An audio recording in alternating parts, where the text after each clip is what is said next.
EMS providers across the region are making final plans to help people stay safe while in tomorrow's snow. Yeah, Fox 43's Matt Kleindens examines how first responders in Lancaster County are preparing for tomorrow's snowstorm.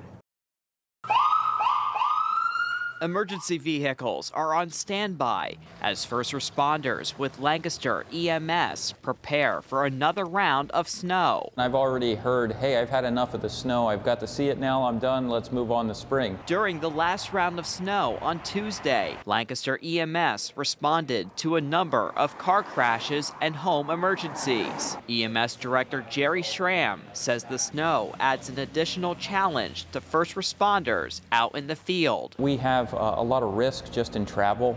We have to get from point A to point B. We have to get the patient to the hospital, but we also have to carry patients out of the home. So when sidewalks aren't shoveled, steps are slippery. Mechanics have been working on all of Lancaster EMS's emergency vehicles in order to keep them prepared to respond to all emergency and non-emergency calls during snow days. We're EMS, so we adapt quickly. I mean, we haven't had a lot of snow last year, but we're always prepared for it.